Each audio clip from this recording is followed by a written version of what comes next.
Life in the suburbs seemed so simple. Green lawns, friendly waves, and quiet evenings. That's what I envisioned when I decided to trade city life for a little slice of suburban paradise. I imagined barbecues, kids playing in the street, and maybe even joining a neighborhood book club. Little did I know, beneath the surface of manicured gardens and matching mailboxes lurked a beast. The Homeowners Association, or HOA. My name is Alex, and I'm generally a pretty easygoing person. I believe in being a good neighbor, helping out when I can, and minding my own business. But I also believe in fairness and sticking up for myself, two things that would soon be put to the test in a way I never expected. This is the story of how my HOA went too far, and how I took matters into my own hands with a little help from a public auction. Finding the perfect house wasn't easy, but when I saw the little two-story with the big backyard, I knew it was the one. It was in a new development called Harmony Acres, a name that now makes me chuckle. The houses were all neatly lined up, each with its own perfectly sized patch of green. It was the kind of place where everything had its place, and everyone followed the rules. Of course, part of living in Harmony Acres meant joining the HOA. I'd heard stories about HOAs, some good, some bad. I figured as long as I kept my lawn mowed and my holiday decorations tasteful, I'd be fine.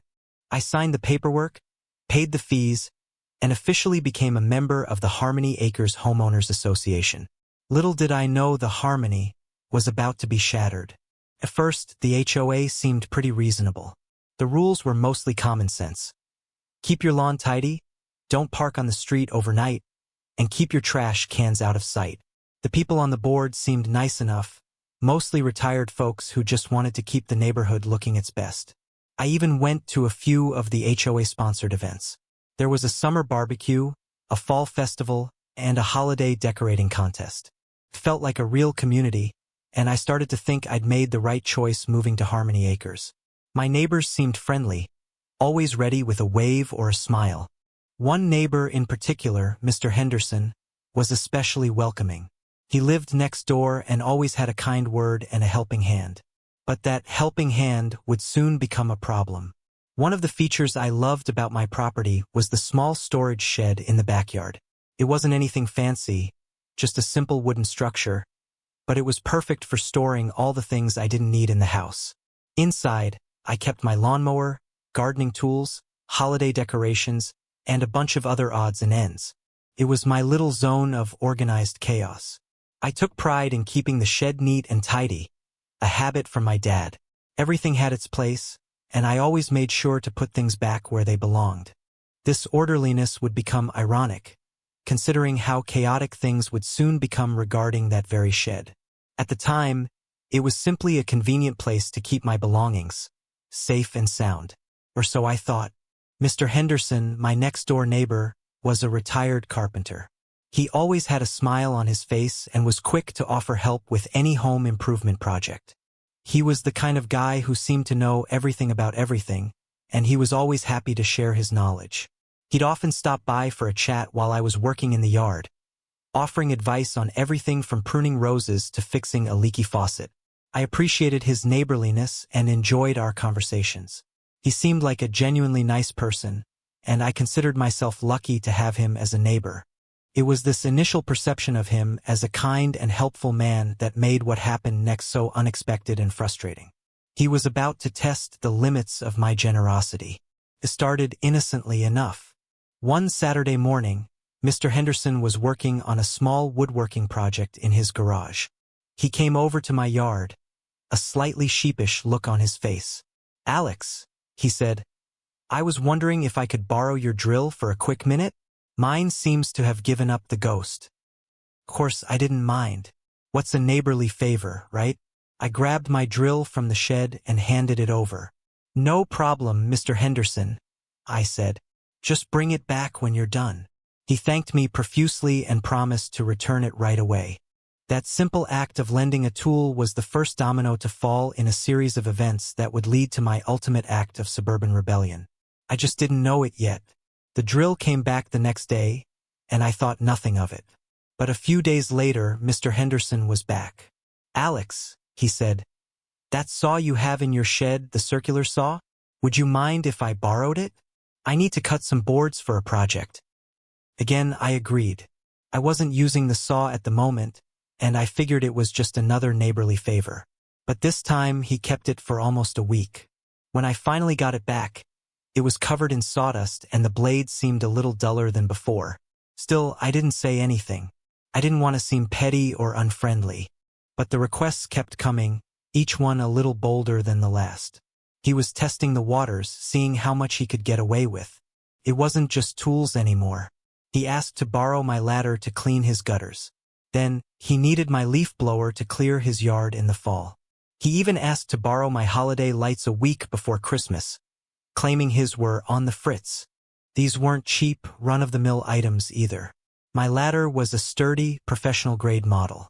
The leaf blower was top-of-the-line, powerful, and efficient. And the holiday lights? They were a beautiful set of vintage-style bulbs that I cherished. Each request felt like a little piece of me being taken away. And what was worse, they weren't just being borrowed, they were being used and sometimes abused. The vintage holiday lights were particularly painful. They weren't just any lights. They were the same lights my grandmother used to put up every year. They held so many memories of cozy Christmases and family gatherings.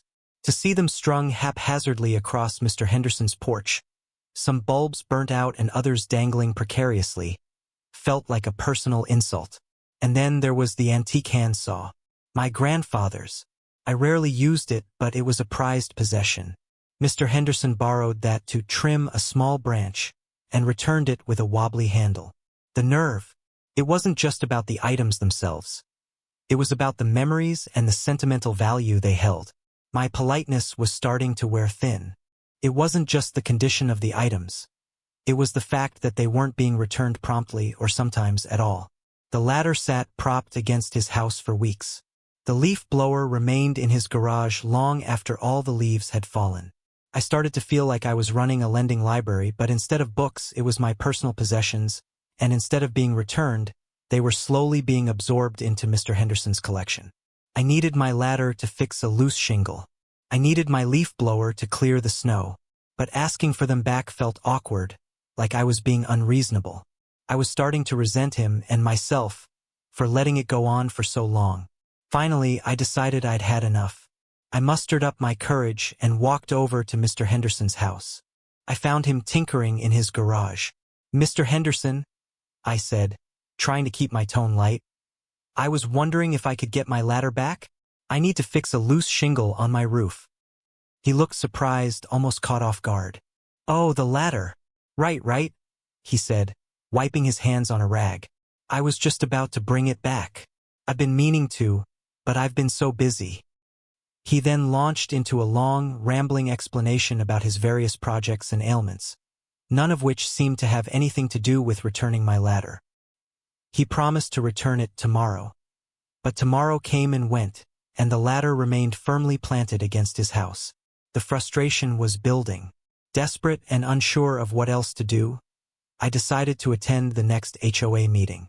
I figured maybe, just maybe, they could mediate the situation. I walked into the community clubhouse, a small, sterile room with rows of folding chairs. The air was thick with the scent of stale coffee and quiet disapproval. The HOA board members were all there, seated behind a long table. Mrs. Davis, the president, a stern woman with a permanent frown. Mr. Johnson, the treasurer, a fidgety man who kept adjusting his glasses, and Mrs. Rodriguez, the secretary, a quiet woman who mostly just took notes. I felt a knot of anxiety tighten in my stomach. This was it. Time to face the music and the HOA. After listening patiently, or so they seemed, to my complaints about Mr. Henderson's borrowing habits, Mrs. Davis cleared her throat and delivered a bombshell. "Mr. Henderson is well within his rights," she stated matter-of-factly. I was stunned. "What do you mean?" I stammered. Mrs. Davis explained that years ago, before Harmony Acres was even fully developed, the original HOA board had made a gentleman's agreement to allow neighbors to share storage facilities if needed.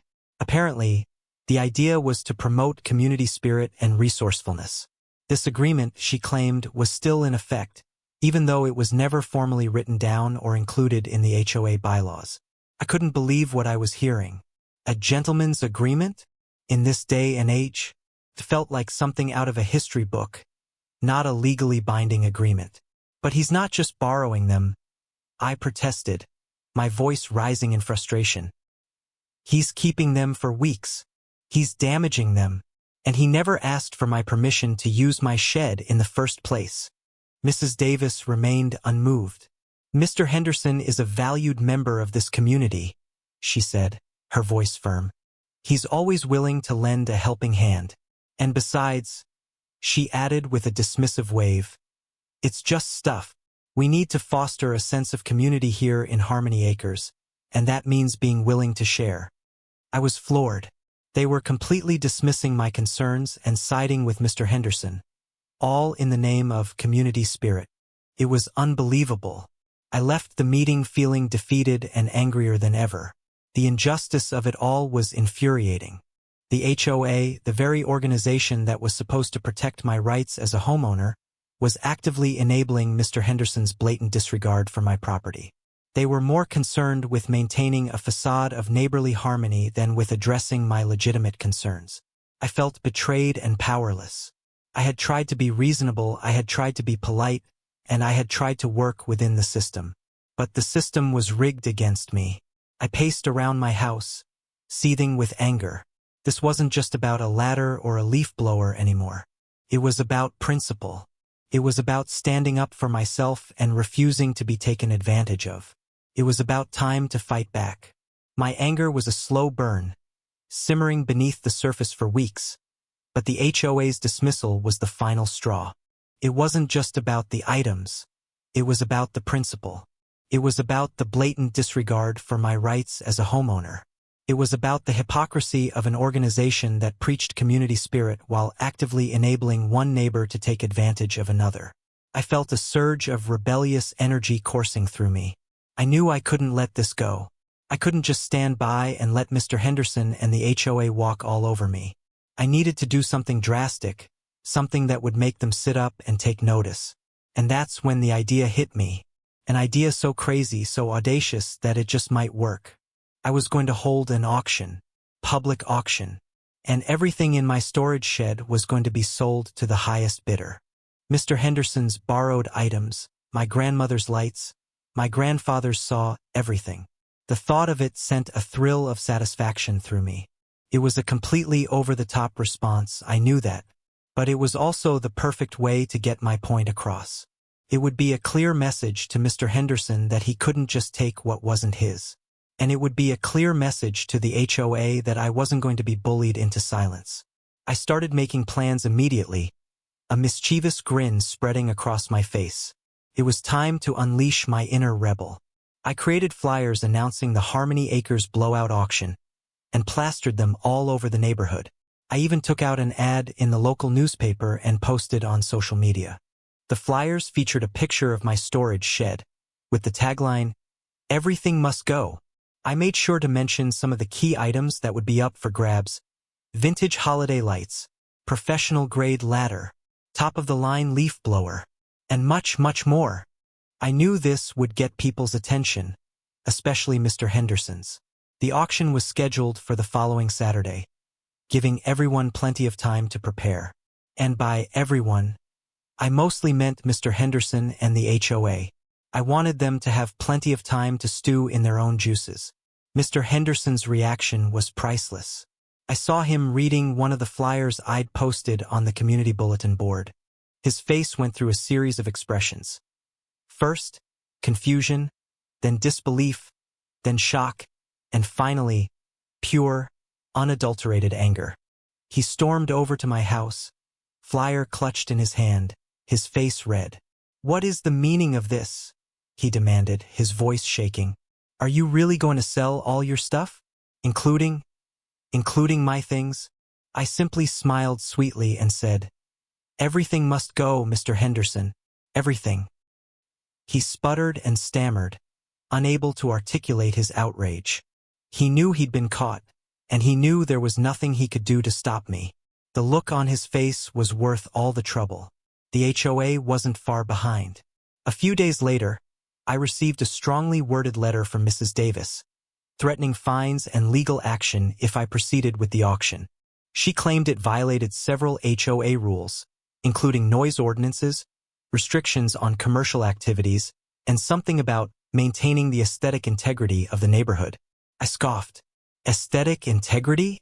After letting Mr. Henderson run rampant with my belongings? The hypocrisy was astounding. I consulted with a lawyer friend who assured me that while the HOA could make things difficult, they didn't have a strong legal leg to stand on, especially since I owned the property and wasn't technically running a business. Armed with this knowledge, I decided to push forward. The auction was on, no matter what the HOA said.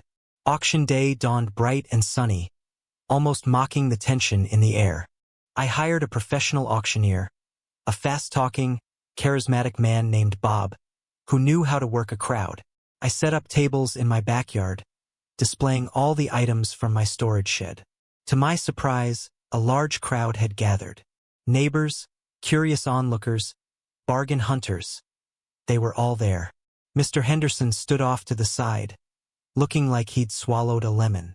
The HOA board members were also present, their faces grim. Despite their threats, they couldn't stop me. As I surveyed the scene, a wave of determination washed over me. This was it. Time to show them all that I wouldn't be taken advantage of. The auction was about to begin.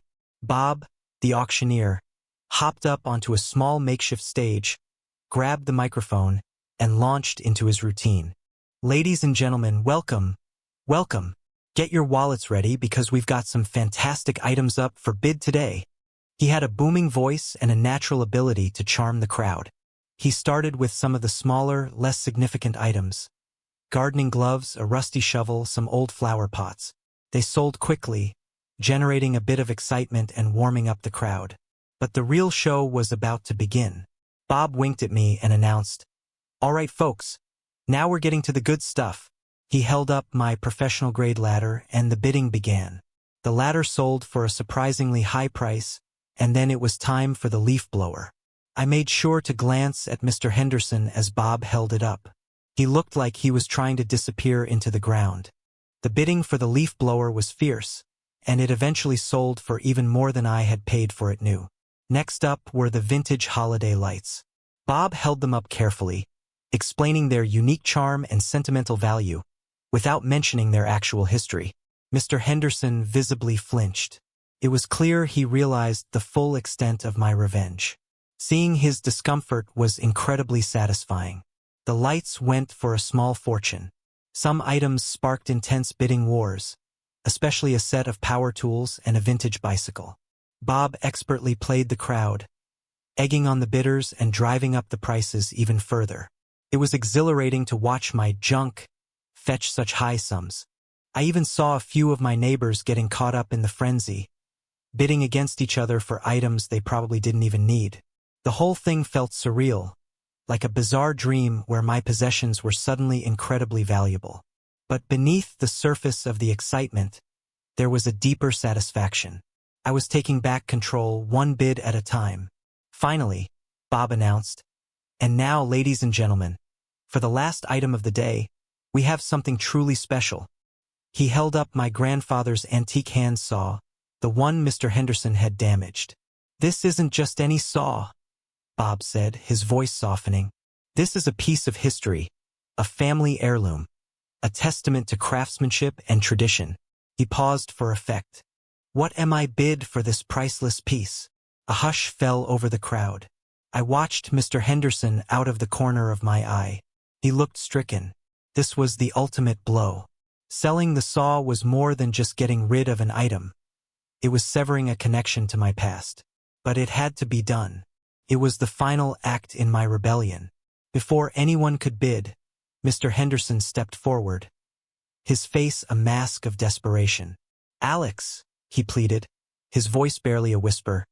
"Please, I'll buy it back. Name your price. And the ladder and the leaf blower and the lights, I'll buy them all back. Please don't do this." His plea was pathetic but also satisfying. He finally understood the value of what he had taken, not just in monetary terms but in sentimental terms. He saw that he had crossed a line, and he was desperately trying to undo the damage. But it was too late. The auction was going forward. The saw, like everything else, was going to the highest bidder. I looked him straight in the eye and shook my head. "I'm sorry, Mr. Henderson," I said, my voice firm, "but everything must go. No exceptions." Bob, sensing the drama, seized the moment. "All right, folks," he boomed. "Let's not let this little interruption deter us. What am I bid for this magnificent handsaw? Don't miss your chance to own a piece of history." The bidding began, hesitant at first, but then gaining momentum. I watched as the saw was sold to a collector for an exorbitant price. My plan was complete. I had stuck to my guns, and I had made my point. When all was said and done, the auction was a resounding success. I had made far more money than I ever anticipated. Bob, the auctioneer, handed me a hefty check, grinning from ear to ear. "You've got yourself a small fortune here, my friend," he said. I was stunned. I hadn't expected to make so much money. My primary goal wasn't financial gain. It was about standing up for myself and making a point. But the money was a welcome bonus. It was a validation of my actions, a tangible reward for my rebellion. I had not only taken back control, but I had also profited from it. The HOA and Mr. Henderson were probably fuming, and that made the victory even sweeter. The HOA was predictably livid. I received another letter from Mrs. Davis, this one even more strongly worded than the last. She accused me of violating numerous HOA rules and regulations, of disrupting the peace and tranquility of the neighborhood, and of generally being a nuisance. But here's the thing, I had done my research. I had consulted with my lawyer friend, and I had made sure to follow all the necessary legal procedures, or at least, bend them a bit. The HOA could huff and puff all they wanted, but they didn't have a legitimate case against me. They were powerless to undo what I had done. It was a glorious feeling. Mr. Henderson, however, wasn't quite ready to give up. He resorted to some petty acts of retaliation. He started playing loud music late at night, and he strategically parked his car to make it difficult for me to get out of my driveway. He even let his dog do his business on my lawn and didn't bother to clean it up. These acts were childish and annoying, but they were also ultimately ineffective. I simply called the police about the noise violations, and I documented the parking issues and reported them to the HOA. Yes, the irony was not lost on me.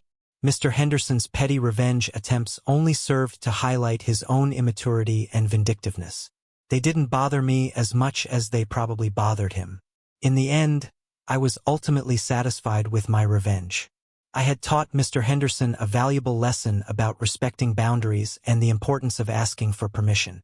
And I had taught the HOA that they couldn't just ignore the concerns of individual homeowners in the name of community harmony. I had stood up for myself, and I had won. The victory wasn't just about the money or the items I had sold. It was about the principle of the thing. It was about refusing to be a pushover and demanding to be treated with respect. And it was about showing the HOA and Mr. Henderson that I wasn't afraid to fight back, even if it meant resorting to extreme measures. Looking back on the whole experience, I've learned a few valuable lessons. First and foremost, it's important to stand up for yourself, even when it's difficult and even when it means going against authority. Sometimes the rules aren't fair, and sometimes the people in charge aren't looking out for your best interests. In those situations, you have to be your own advocate. You have to be willing to fight for what's right, even if it means resorting to unconventional tactics. And you have to be prepared to face the consequences, whatever they may be. It's not always easy, but it's always worth it.